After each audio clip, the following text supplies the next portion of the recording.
देखिए, जब असेसमेंट करते हो, सिचुएशंस को असेस करते हो, तो आप ये देखते हो कि चुनौती क्या है। तो सरकार के सिर्फ 2-3 बातें बार बार कही जाती रही। एक तो कहते थे शहर शहर में हॉट स्पॉट्स है, वहाँ लोग बड़े ड्रग्स लेते हैं, बड़ा शराब पीते हैं, अड्डा बना रखा है, जिसको अड्डा बोलते हैं, अड्डा है। तो वो एक सरकार का चिंता का विषय है। दूसरा है कि ड्रग्स से जो डेथ होता है ओवरडोज से, वो भी उसके बारे में भी कुछ करे जाने की बात थी। तीसरा ये रैंसम कॉल्स जो थे, कहीं से कोई फोन कर दे और जिनको फोन आया वो बिल्कुल ही डर जाते। अब पुलिस के लिए भी एक पूरा बड़ा सा काम खड़ा हो जाता था। उसको डील करने के लिए हमने एक ट्रैक डाउन सोची, जिसमें यह था कि जो गिरोह बंद और हथियार बंद लोग हैं उनको जेल भेजा जाए। ये बाहर रहेंगे, यही कनेक्ट होते हैं किसी फोन कॉल से और किसी मतलब काइंड ऑफ की क्रिमिनल ऑपरेशन से, धमकाने से लेके, स्ट्राइक करने से लेके, वसूली से लेके, यही वो लोग हैं। हमने 1900 आइडेंटिफाई किया था। और आपको जान के खुशी होगी कि इस दौर में 15 दिन के आसपास हम जो है 1400 को जेल भेजने में सफल हुए। अरे 1400 में जो 38 हैं वो धूर बदमाश थे, इनामी बदमाश थे। 38,000 50,000 से लेके आप देख लें कि 5,000 तक का इनाम उनके सिर पर था। हम उनको जेल भेजने में सफल हुए।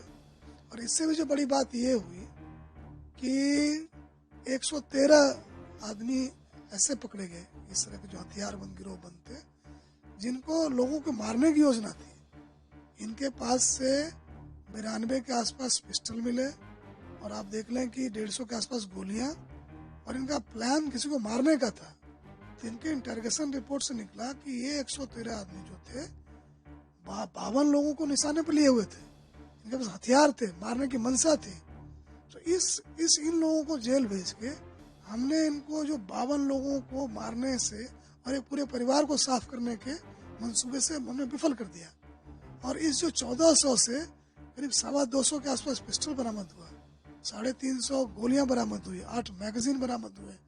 एक हम जो कहते हैं हिंसक अपराध करने वाले लोग और करने का साधन एक बड़ी मात्रा में रिकवर करने में, जेल भेजने में सफल हुए हैं। और हमारा जो है अच्छा खासा नियंत्रण है इस तरह की गतिविधियों पर।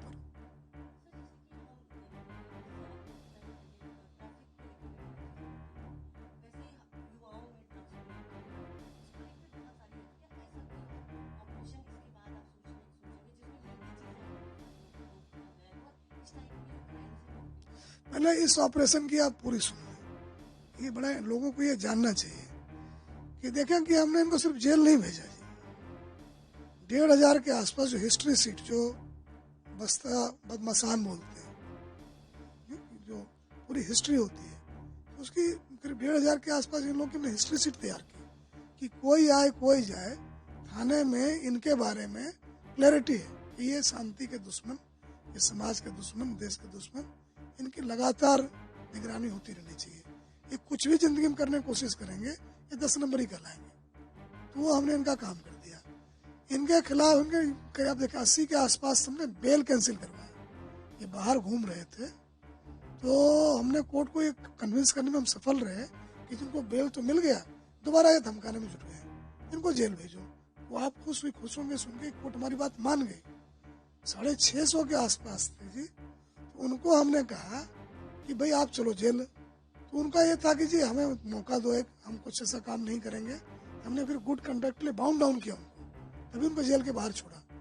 और आप देखें कि हमने 200 से ऊपर प्रॉपर्टी आइडेंटिफाई की, जिसका वैल्यू 114 करोड़ के आसपास है। और हम वो सारा जब्ती की प्रक्रिया शुरू करेंगे। तो मोटा मोटी जो इस ऑपरेशन के थ्रू हमने एक मॉडल क्रिएट किया है, जहाँ पर जो हथियारबंद गिरोहबंद आदमी हैं, इनको हम जेल में डालेंगे, इनके खिलाफ हम गुंडा एक्ट लगाएंगे, इनकी प्रॉपर्टियां कब्जा करेंगे, ये बेल पर आए दोबारा इनको वापस करेंगे। इनको हम लोगों को इनको आगे परोसेंगे नहीं जी।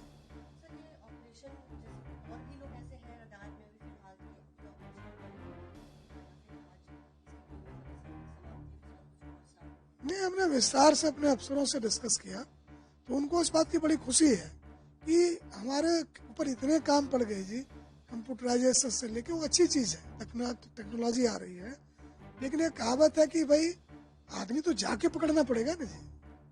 हमने भारी मात्रा में अपने फोर्स को मोबिलाइज किया और जो इस तरह के अपराधी थे, सालों से फरार थे, जघन्य अपराध के थे, तो उनको पकड़ के हम जेल में डालने से सफल हुए। जब एक बार जेल में छोड़ के आ गए हैं तो लगा कि 2, 4, 6, 10 महीने हम इनसे मुक्त हैं। तो एक तो वो बड़ा काम जो हमने किया है, और दूसरा देखें कि ये जो जेल गए हैं, हम अपेक्षा ये करते हैं कि वहाँ से गिरोह संचालन के बजाय ये सोचेंगे कि इनको जिंदगी में क्या मिला। जेल से बाहर आते हैं, कोई इनको घर में बिठा के राजी नहीं, कोई इसको राजी बोल के राजी नहीं है, घर वाले इनसे तंग हैं, पुलिस इनके पीछे पड़ी रहती है, इनके जो राइवल्स हैं वो इनके पीछे पड़े रहते हैं। तो इनको जेल में बैठ के ये सोचना चाहिए कि ऐसा भी क्या है जीवन में कि इतने लोगों के क्लेश के कारण बने रहे। हमें पूरा विश्वास है कि ये सोचेंगे और ये अपराध का रास्ता छोड़ के एक भले आदमी की तरह जिएंगे। अगर आप मेहनत करते हो ना जी, इंडिया में अपॉर्चुनिटी कमी नहीं है।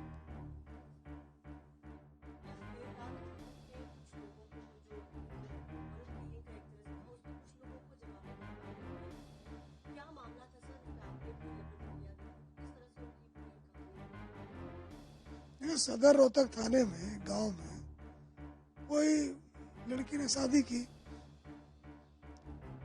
सबको अधिकार है, रोहतक शहर में रहती थी, गांव आना जाना शुरू किया। जैसा मुझे बताया गया कि ये उसके भाई को चुभ गई और गोली चला दी। तो जो लड़की है उनका तो स्वर्गवासी हो गया। कल उन्होंने पुलिस पर भी गोली चला दी, जैसा मुझे बताया गया। तो मेरा जो है आपके माध्यम से ये कहना है, ये 21वीं शताब्दी है और महिलाओं को बराबरी का अधिकार है। हम कोई मध्यकालीन युग में नहीं है, हम कोई पिछड़े जंगली इलाके में नहीं रह रहे, जहाँ की औरतों को समान की तरह देखते हैं और जैसे चलाना वैसे चलाने की बात करते हैं।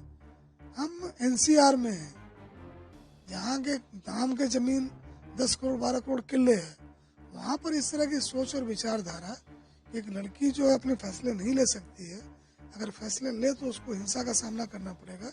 ये बहुत दुखदाई है और हम लोग बिल्कुल इसको टॉलरेट नहीं करेंगे।